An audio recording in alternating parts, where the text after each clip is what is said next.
Hey everybody, Spencer Stanley here. In today's video, I'm gonna be talking about money habits that I learned in my 20s.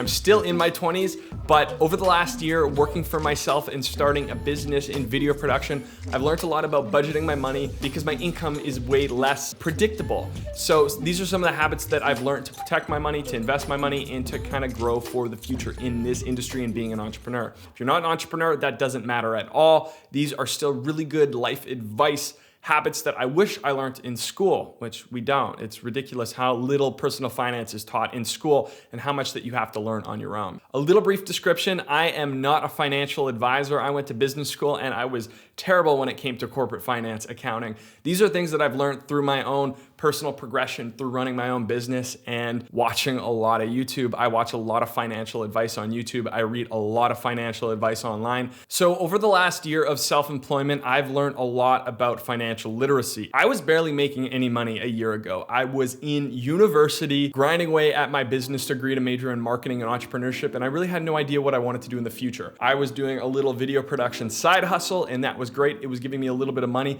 and I was also bartending on the side. So when the pandemic hit, I really didn't know what to do because I knew the job market was gonna be super sparse as people weren't spending money on marketing, and I wanted to get an entry-level job at a marketing agency. So this just wasn't in the picture. I don't know, I got nothing to do. I'm gonna walk right now. It's crazy time. So I decided to go full on with video production. It's something that I've wanted to do for a long time, and I just decided to do it. This was hands down the best decision I've ever made, as I've made more money than I would have as an intern or whatever. Like an entry-level marketing position in Canada runs you from $40,000 to $50,000 if you're lucky on the high end.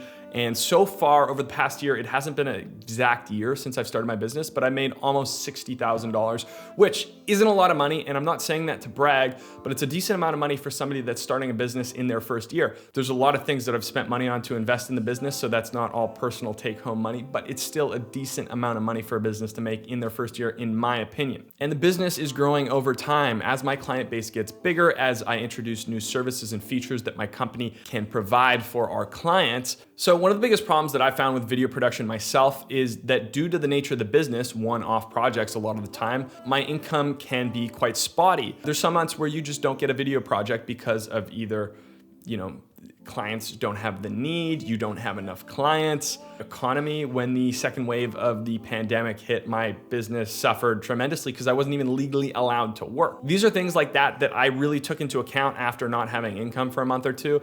I was luckily able to budget and save money because I've gotten a lot better with my finances, and that's the tips that I'm gonna teach you today. Some of the things I've learned from this, but I needed a way that I could track my spending, budget for each month, have an emergency fund, save that money up so that if there was a month where I did not get income, I would still be okay. I'd still be able to pay for groceries, my expenses, all that kind of stuff. So if you could take one piece of advice from this entire video, that would be to create a budget and track your expenses and income. Now, when I was growing up, I wasn't really conscious of my spending habits. I didn't know how much money I was spending. I roughly knew how much I was making when I was bartending and etc.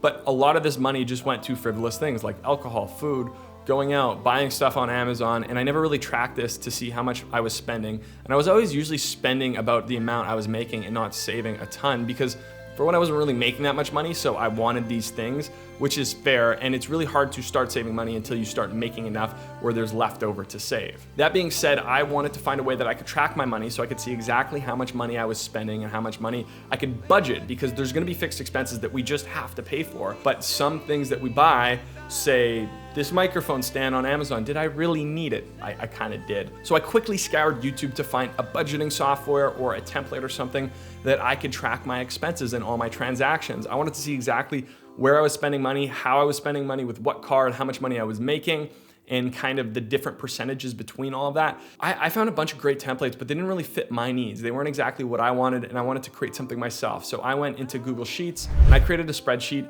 that would show all of my expenses that I could track. It would show a percentage of my income on those expenses. I would track my income. I would also track every single transaction so that I knew where every dollar that I was spending would go other than cash.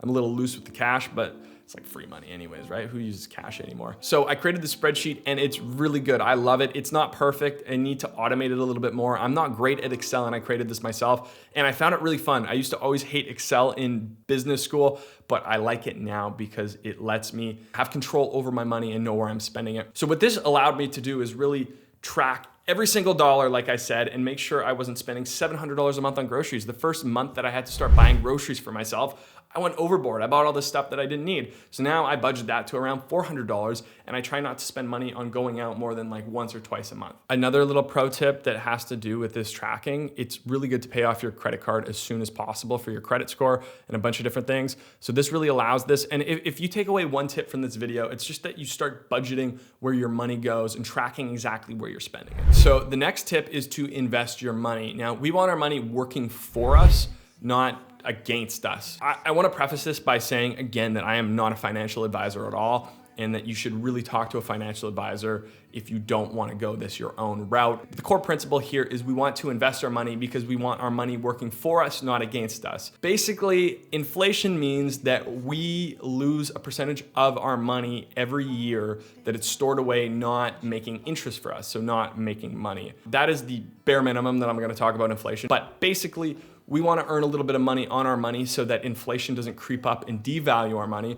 And we also want our money working towards us, right? We want our money to be making us money, so we invest to generate wealth. Now, I started investing at the beginning of 2019. I had absolutely zero idea what I was doing. I heard about couch potato investing, which basically means investing in index funds that track the index. So I bought a bunch of shares into an S&P 500 ETF index fund. So what that does is it basically tracks the S&P 500, and historically, the S&P 500 has outperformed a ton of hedge funds and a ton of things. It's a really safe way to invest. The way that I look at it is like, if the S&P 500 crashes, I have bigger things to worry about on my mind, like a global pandemic or something like that. That's kind of the way that I look at it. Obviously, it's not gonna perform amazingly every single year. We gotta look at it as an average. And when I invest my money, I look at it as like a 5-year minimum investment. I'm putting my money in my TFSA right now, which is a Canadian tax-free savings account. If you're American, I think the similar thing would be like a Roth IRA. And basically, I invest my money in there to not touch it for 5 to 15 years. This might change depending on if I need to buy a house or not, but I plan on just not touching this money at all. I'm not a big fan of buying and selling and buying and selling, buy low, sell high. It's just kind of not what I want to do. I don't want to be looking at the market every day, trying to plan when I'm going to sell stuff and when I'm going to buy stuff. I like to dollar cost average all of my investing. So basically that means buying an average amount of a certain amount of stocks that you want to buy every month is what I do. You can do it every week or so, which is probably a smarter idea. And then you get an average price per share that you've purchased over amount of time. And hopefully, if the market does what we want it to, it's gonna go up over time. Now, I don't only invest in index funds. I have a couple banks, Canadian banks. I have a couple other things like Apple, which was a charitable investment, just to prove that I don't know what I'm doing because I'm still losing money. But over the year, I've had like an 11% turn on my money, which isn't that great, considering the market that we've had, the bull run that we've had. But it's good enough for me, and I'm really happy with those returns. I just like to contribute about $1,000 every month into my TFSA. The maximum contribution room each year that we get in Canada is $6,000, so that's about $500 a month. So once I hit that maximum contribution room that I have, I'll be doing $500 a month, and I plan on investing in real estate in the future. But for now, I just can't really afford it, but I'd like to leverage a mortgage in my favor to buy a house and rent that out. I do put a small percentage of my net worth into Bitcoin. I don't have that much money in Bitcoin right now. I think it's like, $1,200 of invested money, and it's around $1,600 worth right now. It fluctuates every day because Bitcoin is still pretty volatile. I do believe in technology. I actually invest in Bitcoin and Ethereum. I split it 50-50. If this all disappears one day, I'm okay with that. That's why I just invest a small portion, just in case it does become the next gold. I have a bit of money in it, and then I could utilize that in whatever way I see fit. If you really want to get interested in investing, I would definitely look at an investment calculator online where you could put a percentage of return income compounded over a certain period of time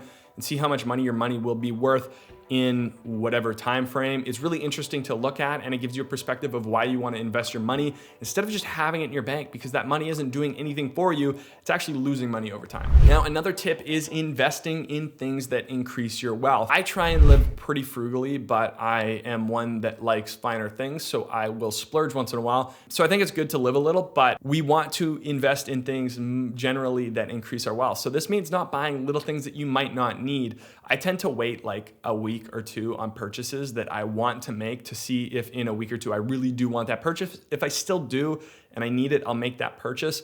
But I tend to make big expenditures on things that will help increase my wealth. Now, obviously, I'm an entrepreneur and I have a video production company, so this means investing in equipment that will help my video production company and help me make more money in the future by enhancing our services and the quality that we can offer. So an example of this would be buying a brand new studio light that might make a big difference in some type of video or something. Another example is I'm buying a cinema camera soon. That's an $8,000 investment that I've been saving up for. I hope that that's going to increase my wealth and my company's prosperity, and that's why I make investments like that. I don't think it's good to just go spend your money on little things that don't actually increase your happiness. Obviously, and the next tip that I'm gonna talk about is you still need to live a little. So that means you don't wanna be the most frugal guy in your friend group that just doesn't wanna do things all the time.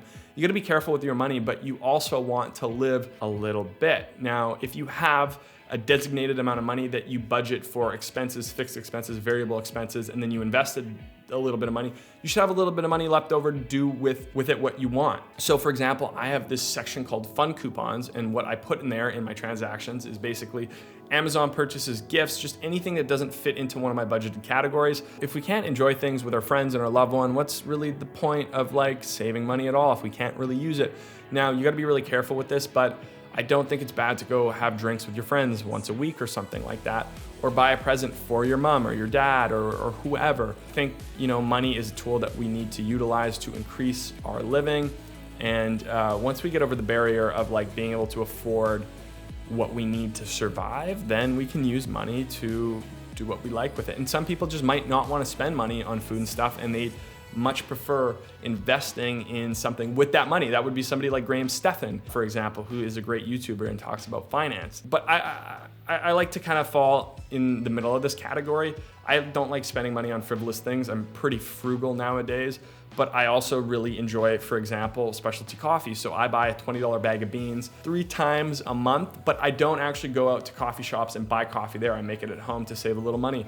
So I budget about $70 a month on coffee, which is a lot, but I just enjoy that, and that's a part of my day that I really cherish, and I'm willing to spend a little bit more money on that specialty coffee instead of buying something cheap that just tastes like dog water. I love coffee, so I'm gonna spend that money there and maybe not on going out for food, and I'll make the food at home myself and save a ton of money there. Now, I know I probably missed a few points in some other things that I've done in my 20s to budget money, but these are the main points that really have helped me to save money and accumulate a little bit more wealth over the years. Like I said, I'm not a financial advisor, so take this with a grain of salt and do what you will with it. If you enjoy this type of content, it's a little new to me. I'm trying to play with different videos that I find interesting and that you might as well. So if you like this video, let me know down below. Give it a thumbs up. It really helps with the YouTube algorithm. Subscribe if you like the content, like I said, and we'll see you in the next one. Peace.